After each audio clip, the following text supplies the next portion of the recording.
How's it going? Today we're going to take a look at another game by the French developer Silmarils, Storm Master. Now this came out a year before Transarctica, and it's quite an interesting strategy game. We've got to manage our kingdom. We've got various different cities with populations we need to keep happy. We have to place down resource production sites around the map. And they're going to be affected by a mechanic of winds that sort of sweep across the land. It's an interesting mechanic. If we're successful, we'll build up a fleet of airships which we can use to cross the continent and attack the enemy kingdom. And just like Transarctica, it's got some unique concepts that I haven't really seen in a game since. So I've loaded up the Amiga version to begin with because it's got some intro music that I'm going to let play, which unfortunately are missing from the DOS version for some reason. It's got some fantastic pixel graphics, just like Transarctica.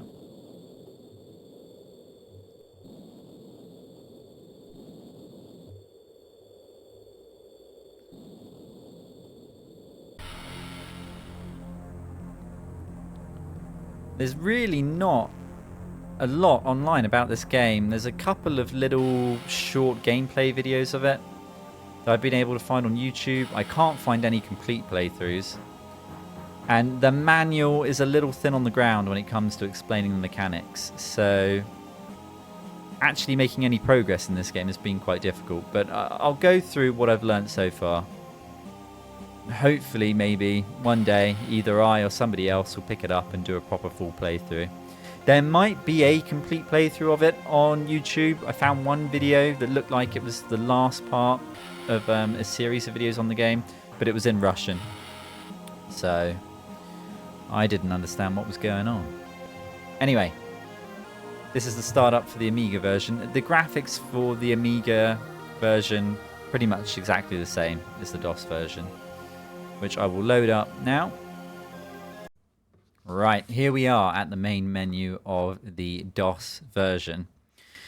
Now, the general premise of the game is that there are two continents. One's called Aeolia, and the other one is called Shakania.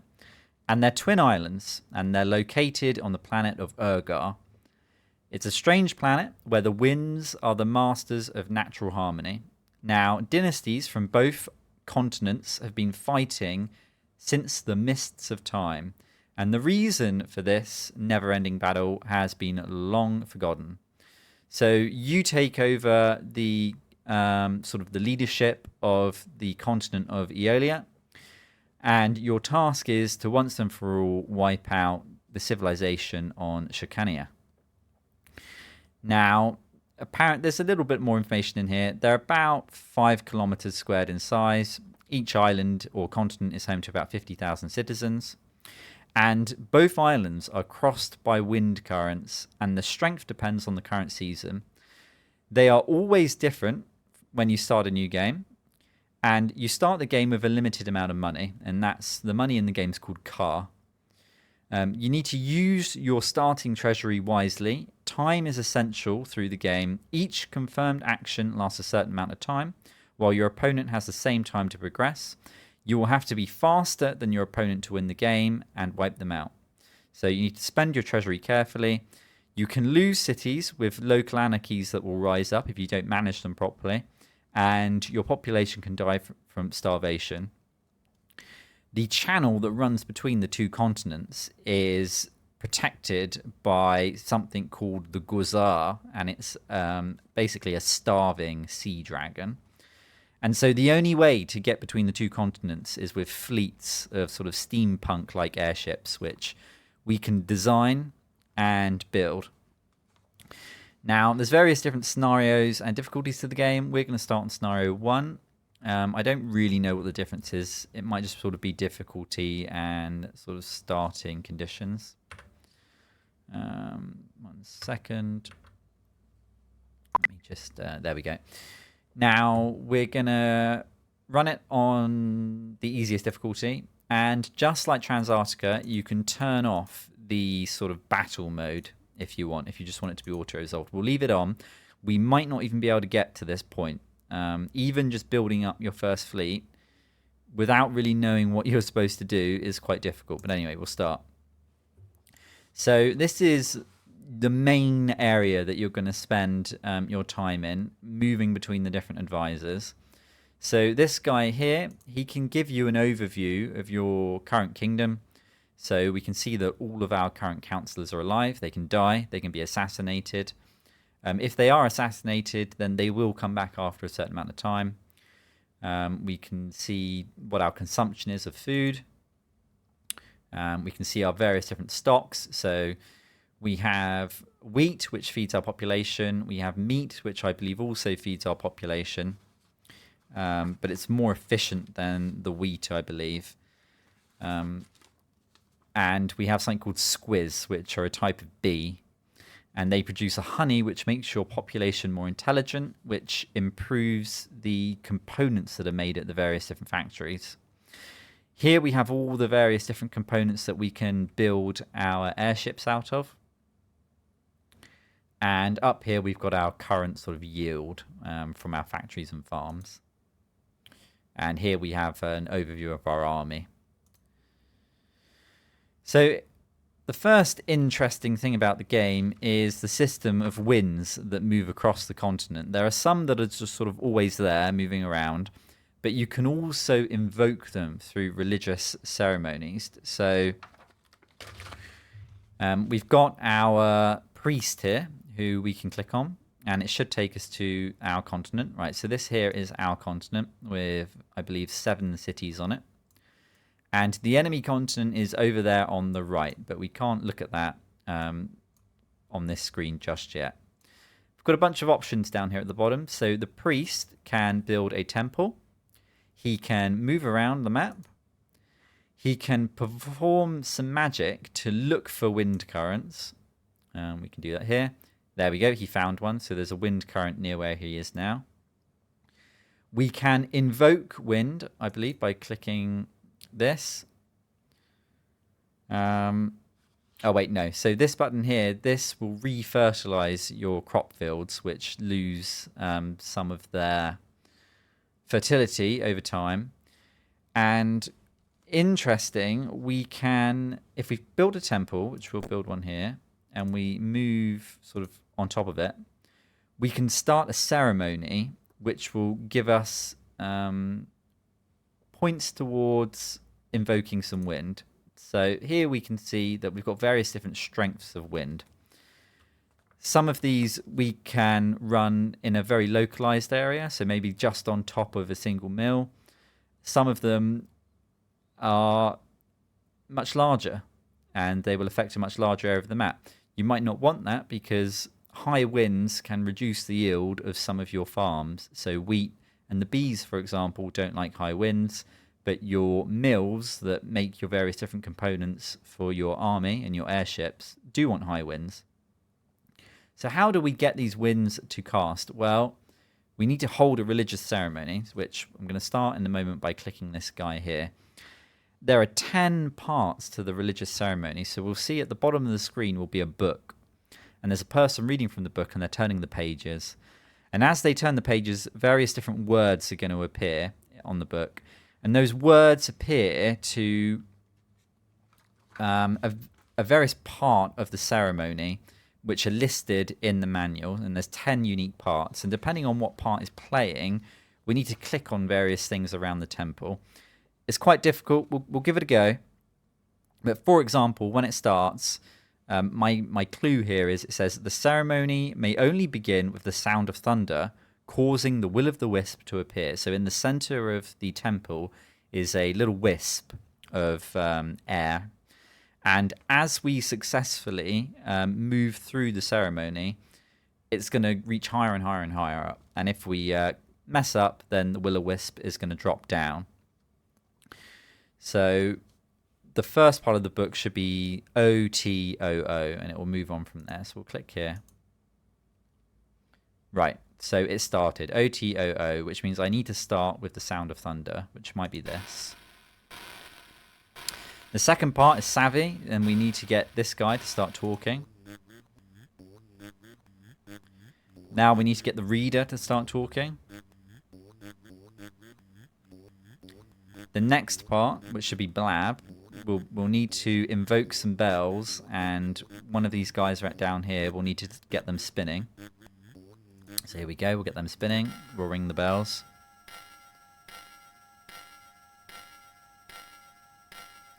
We need to start lots of parts of music now, so we're going to start these people and the drums.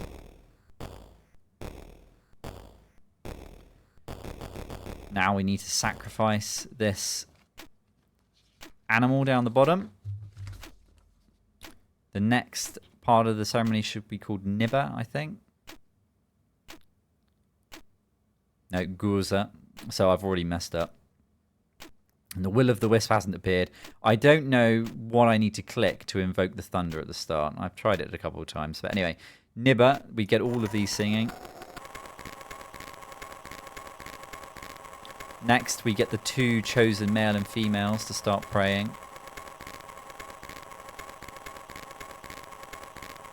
And then the last part would be to just get everybody in the ceremony involved. Quite complicated, but quite unique. So we've got the wisp here. Not as high as we would like, but there we go. And the ceremony should end soon. And that should give us some winds that we can invoke with our mage. There we go, off it went. So what did we get? Yeah, so we didn't do a very good job at running the ritual, but we still got some wind that we can invoke. So that's what the priest does. Let's leave the priest. How do we get our economy up and running? Okay, so this is something that I've struggled with as well, is the anti-cheat sometimes asks for pages in the manual that I can't find. So the original manual must have had various different languages in it, and I can only find the English part of the manual online, which starts on page 18. So I've absolutely no idea how to get to page 12. So we'll just hit enter to get rid of that. And it immediately starts causing problems. Right, so if we click on the miller here, this is where we can start building up our income of various different resources. So we can build wheat fields, and we want to build them in plains. There's plains, forests, and mountains.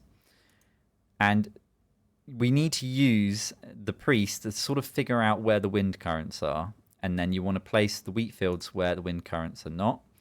As time passes, the months will move through over here. The wind currents change as well, so you need to keep that in mind. That might affect your yield as well. So a mill placed in the forests will produce particular types of components. It will probably produce the wooden hulls used for your airships. This is all listed in the manual. If we place one in the mountains, it will produce metal components. So it should produce things like propellers, shields, and engines. Now, it might not produce engines if our population isn't intelligent enough. And to get our population more intelligent, we need to produce a special kind of honey using these bees. We want to try and place the bees again in a sheltered spot in the plains. And if we place a mill in the plains, then it will produce sails and balloons. To make sails and balloons, we need wool. And to do that, we need to farm these creatures called the brumphs, which are essentially like cows, I guess. And they like to be in mountains. And if you hold right-click, you can see forests, plains, mountains. And if we right-click on our resources, it tells us what our production is. So this is 5 tons, 10 units, 4 units. What's the wheat down here? 10 tons there.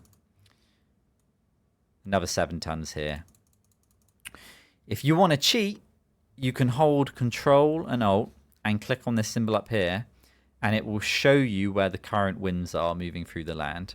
I believe that's a cheat, but I think the game's difficult enough as it is. So if you want to give yourself a leg up, you can use that. You can also boost the production of these areas by pouring money into them. which will temporarily increase their production. So you just select where you want to go, and you can give it an extra budget of, let's say we'll give it a budget of 5, and that will increase over time the production there. Now, our cities are going to have a happiness rating to them, which I'm going to get this council back now, and I will show you how that works. Right, so our 7 cities have a happiness rating, and we can use the jester to run events within each city, which will help keep them entertained and happy, but this costs money. This guy here, he manages our commerce. So there's a couple of things we can do here. We can go to the stock market, and we can click on items up here, and we can either buy or sell. So we could select balloons here. We're not producing any at the moment, but we can then choose whether we want to buy them or sell them. So at the moment we're buying them, and so we just click on this crowd on the right to buy more. Or if we want to sell them, we would click on the crowd over on the left, but we don't have any to sell. You can get contracts. You click these 2 guys here. Now this will change each time it refreshes, or each time you start a new game, and they'll give you a trade. So they want squiz honey for something else, vessel prows. So sometimes you get a good little trade there that you can run. This guy here lets you manage your taxes. So you can turn taxes on for your various different cities, which will generate an income. The income is going to depend on happiness and the size of the population, but having the taxes on is going to upset people. So if you can't afford to keep them happy with entertainment, education, and feeding them, then you might want to turn this off. We'll exit here. We can go to this guy here. This is our science advisor. This is where we can hand out money to the various different academies at each city, which increases education, which I believe helps increase the types of components that are built. So the more complex components are going to be produced at a faster rate if your population is better educated. So this is a way of boosting the education and happiness. We can also design our ships here. So we've got 4 different types of airships that we can design. So this one is called the Scuzz. In the manual, explains the role of each one. So the Scuzz is a fast attack ship. If we come out of there, we can select this one. This is a massive ship. It's really slow, but it can contain lots of troops that we can deploy to raid enemy cities. You can build these yourself by placing components on them. So metal propellers and engines make it go faster, but it will be much heavier. So we can make it lighter by putting balloons on it. We've got sails. I believe this here is, I think that might be a type of prow, and this is armor that you can put on as well. When you build the ship, if we had the components, you then need to run it on a test flight. It will either work or it won't. It will blow up. And once you've got a successful design for one of your airships, you can then put it into mass production, at which point you will be able to use it on the army screen, which is here. So this screen works similar to the economy screen. We can build airstrips.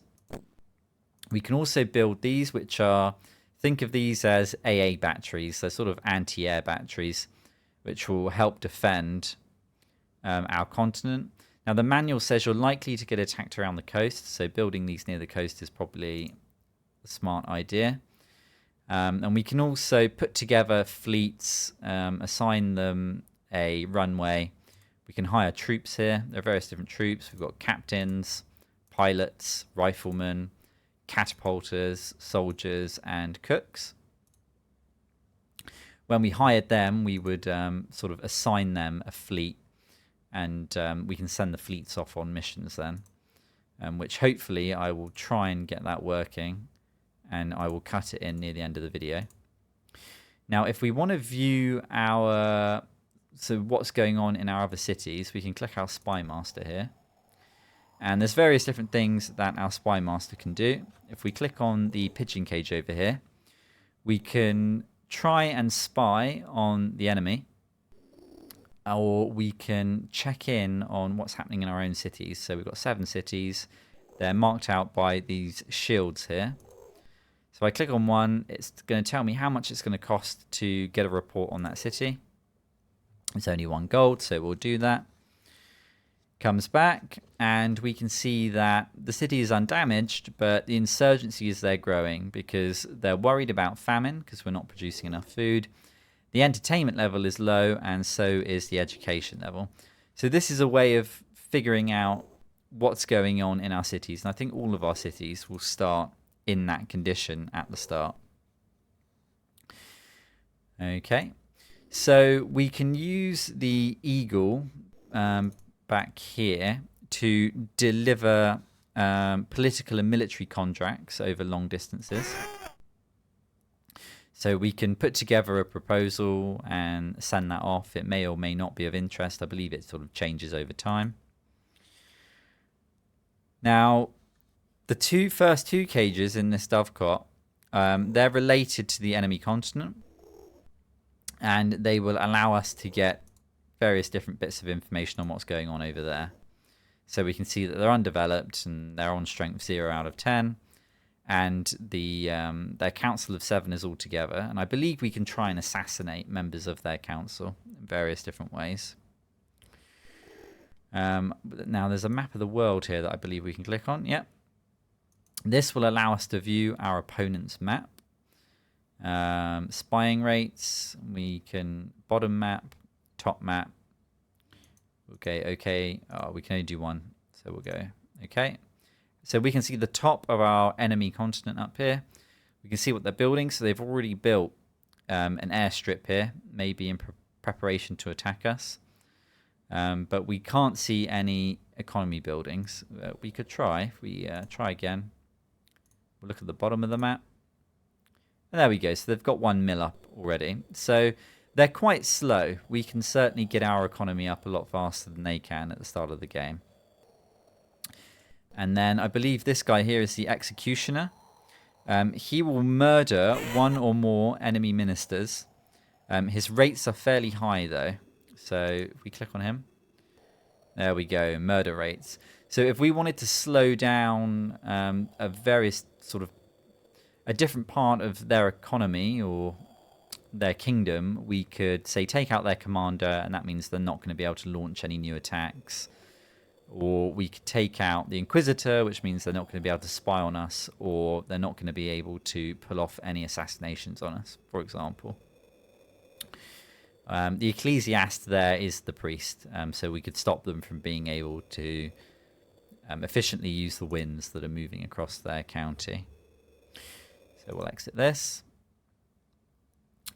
Now, yeah, I think I've pretty much gone over the entire council. I think this guy up here, yeah, he lets you save your game. We'll come out of that.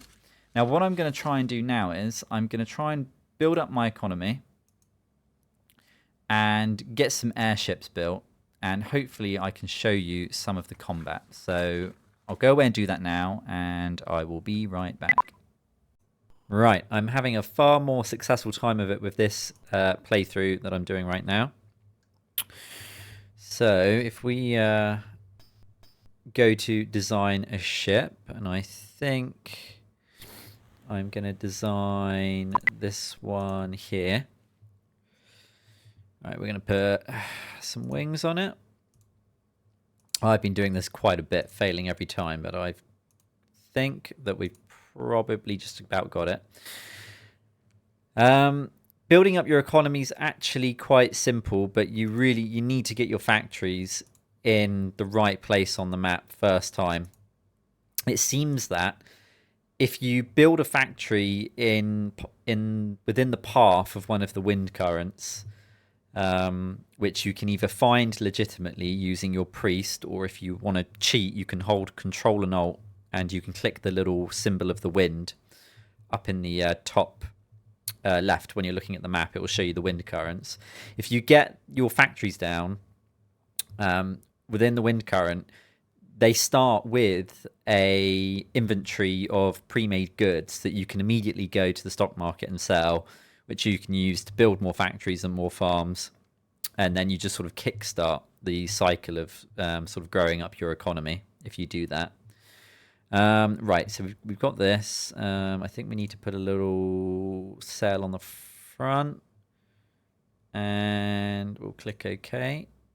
Then we need to crew it, and this is a tiny little thing, so we're just going to put one captain on it, and we're going to put not a rifleman, we'll put a catapulter. Okay, so speed is only 73, liftoff force 230, but its weight is only 49, so we'll test it. And hopefully it doesn't crash and burn. Hopefully, fingers crossed. And if it works, we can put in an order for a bunch of them. I can, come on, go on. Is it not even going to take off? Unbelievable. I thought I cracked it. That was the worst I've ever done. What did I do wrong? I really thought that was going to make all the difference. Maybe it didn't. What could we change about this to make it a bit more powerful then? Maybe if we get rid of this, but let me. How do I go back? No. Oh, I've got to design it from scratch. Sorry about that. Right, let's put this here. Put that there. We want an upward propeller here. Get a balloon in here. We want a pointy propeller here. That can go there. Not that. Get this. Yeah, let's give this a go. Okay. Yeah, one of you. Estimated speed is still slow, and the weight is gone even.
Remove you.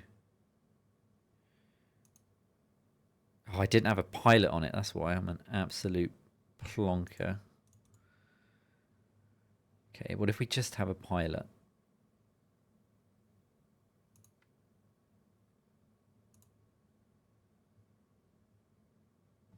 We could probably put a pilot and a rifleman in it, I'm thinking. Come on.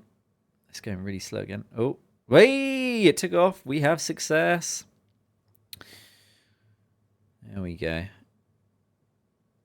Right, okay, we don't want to save that design because it needs a rifleman in it, I think. Hopefully it will take off with a rifleman in it. Didn't have a pilot. What an absolute plonker. Right, let's go here. I haven't hired any riflemen, but I think that's okay.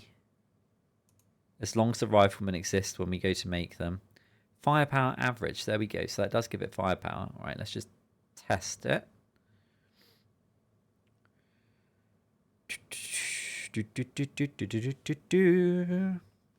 Fingers crossed it will take off with 2 people on board. Oh, yeah, there we go. Got success. Nice.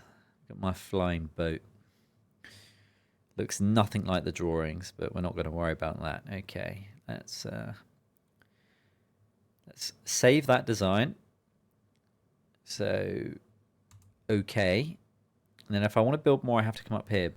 But, oh, can I? It was this, wasn't it?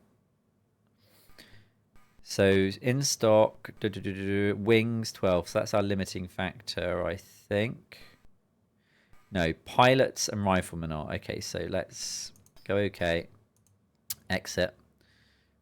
Click on this dude before he disappears. Oh, no, we're under attack by the enemy kingdom. Disaster. I don't think it's game over. I think they just cause some damage.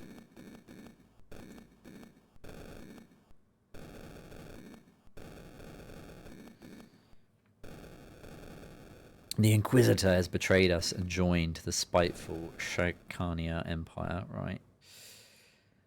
Okay, they did a destructive raid on a mill. We're not going to worry about that. Right, get me back to my commander. Okay, right, hire men. I'm going to need 10 pilots, 10 brave pilots. Pilot. Ooh, actually 10 is going to cost me 30. We might have to sell some stuff. How much are you going to cost me? 1. Now we can do it. We're cutting it a bit fine, but we can do it. If you let your people in one city become too unhappy, they will just kill you. So you do need to keep that in mind. But since I'm just trying to demonstrate the combat, I think we've got enough time. Right, click him. Come on, right, build my ships. These little ones. Yep, that's what I want. Production potential 6. So what is holding us back? Balloons and pilots. Riflemen, we've got enough of them. It could be money. Is it going to cost me money to build them? Doesn't matter. We'll just build 6. How long is it going to take to build them? It might have just happened instantly. All right, okay. Right, go back. Can we raise an army? Yeah, we can. Right, going to put them in here. Okay. Then we are going to raise an attack. We'll select this. Grab all of these. And... Yep, I'm happy with that. Let's go. You must enter the amount of... Oh, okay. All of it, I guess. Yeah, we're going 66-day campaign. Oh, look at this. We can command them. Off we go. Over the... There's probably a technical name for a small stretch of water dividing 2 continents, but I'm going to call it an ocean. Okay, and can we stop? Oh, we've still got plenty of days left. Right, let's go diagonally. Ooh, stop. Oh, they're coming to attack. Right, here we go. Can I get a save state in? Right. Okay, launch the catapult. Get him. Oh, we missed him. Oh, we need to shoot these. Shoot. Do I click on these to shoot them? No. How do I fire? How do I fire? Oh, yeah, we can go back. Oh, we can go up. We can go down. How do I shoot these things? Don't know if we can. Right, we need to go this way. Ooh. Right, we go over here. Launch. This is a lot harder than it looks. Yes, we got one. Okay, we've still got 6 left. There's only a few enemy left. Oh, they've got a big zeppelin there. Come on. Fly down. This is not quite as jank as the train combat, but it's pretty close. Can I use my directional arrow keys? I can! Oh, that makes things a hell of a lot easier. Yes! Took that out, up and down. Whoa, we've got mines. Dodge them, weave, dodge them, weave. What is this up ahead? What is that? Don't know. Are we catching up with it? Go on. Go over to it. What is that? Get it? Oh, he's getting closer. We're chasing him down. Down below us. Down below. Come on. Get over there. Up, up, up, up, up. Come on. He's trying to run away, I think. Get him. Go down. Cross. Come on. Whoa, come on. Oh, he's getting closer. He's the last enemy. He's trying to run away. Up, up, up. We might have gone past him. Oh, where is he? Can we turn all the way around? Oh, no, there he is. I think he's back again. Didn't figure out how to shoot those side arrows there. We've got to keep him in our sights. All right, he's coming in. Yeah, pressing up goes down. Pressing down goes up.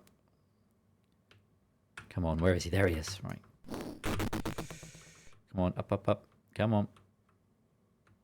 Where did he go? Did we miss him again? Got to watch out for those mines. Come on.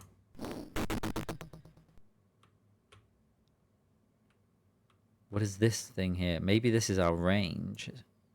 Ooh, yeah, that looks like it takes it much further. Okay.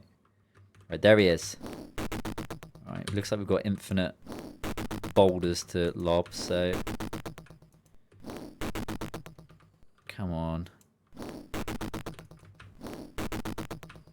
This is a lot harder than it looks. Right. Whoa, so close.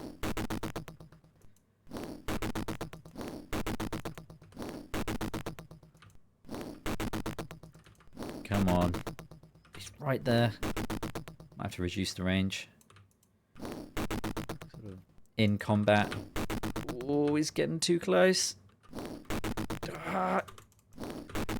No, oh man, that must have missed him by a whisker. Come on. See, the problem is the closer he gets, harder he is to hit. Oh, look, there he goes, flying all over the place. Doesn't look like there's any controls to slow down. Just we're gonna have to get lucky. I think we're getting better at this. Might be easier if we can use our arrows there, but no idea how to fire them. Right, come on, down we go. Half the video is going to be me just trying to take out this one Zeppelin.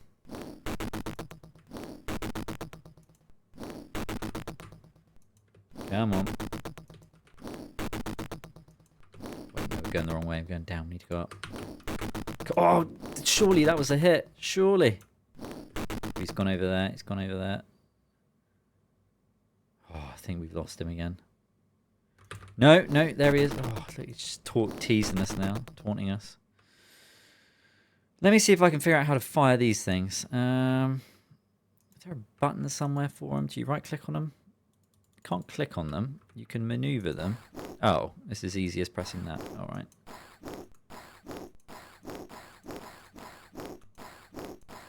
All right, we'll try and hit them with these then. Oh, there we go. Well, should have tried that earlier. We were victorious. Oh, our second combat's coming in. We didn't lose a single one. We still got all 6. Okay, there's 5 enemies. Let's try these again. Are they going to run out of...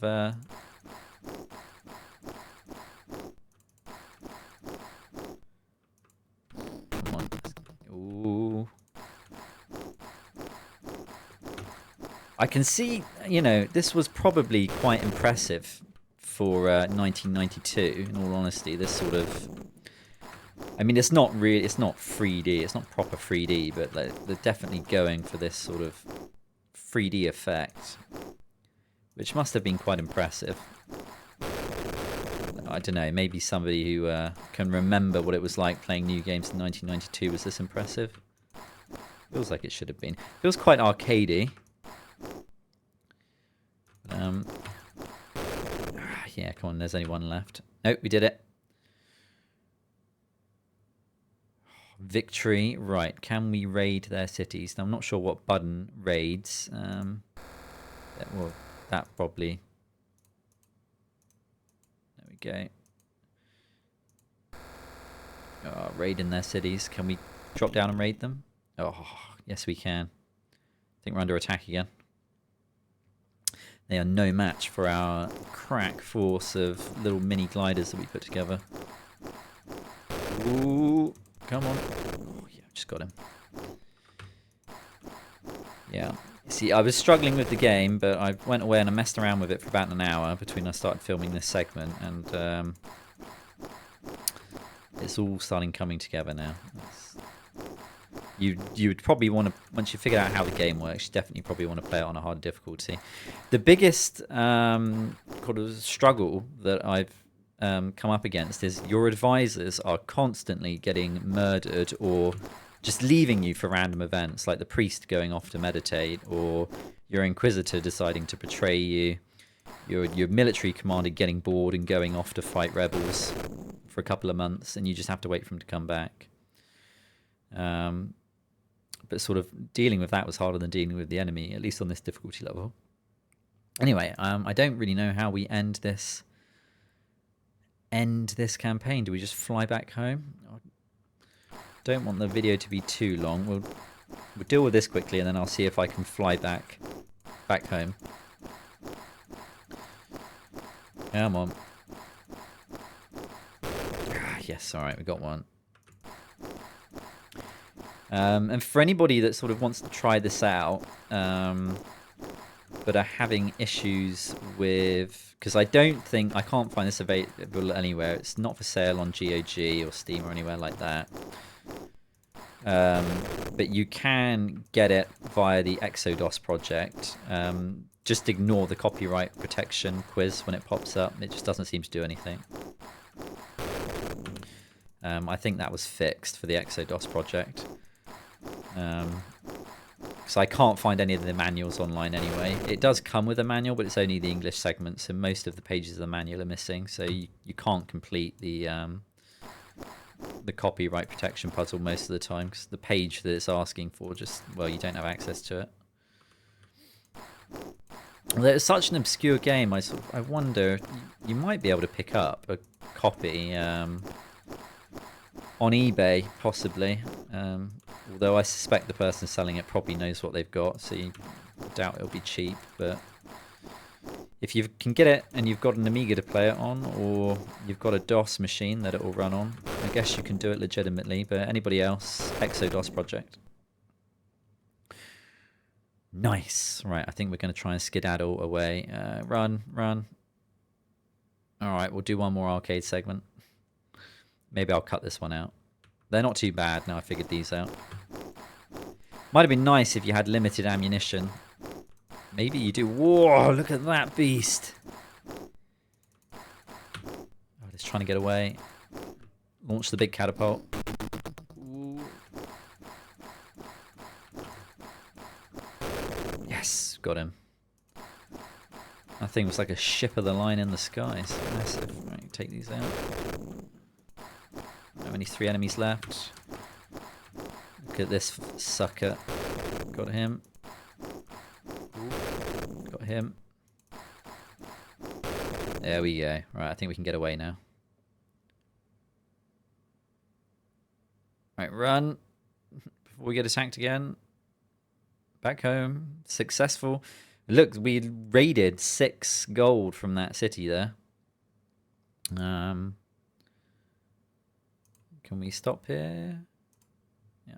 Are we done? Go home? Where are you going? What are you doing? Come back. How do we end the...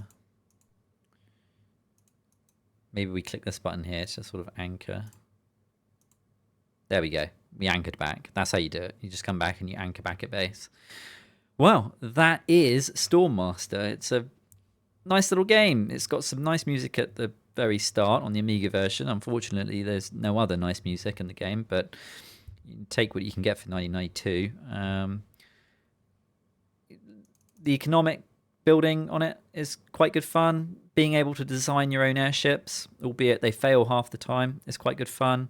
That little arcade segment, all in all, it's quite a nice little unique game, and I look forward to looking up some more games developed by that French developer Silmaril.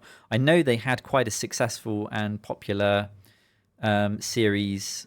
I think it was a trilogy of CRPGs that we'll look at one day.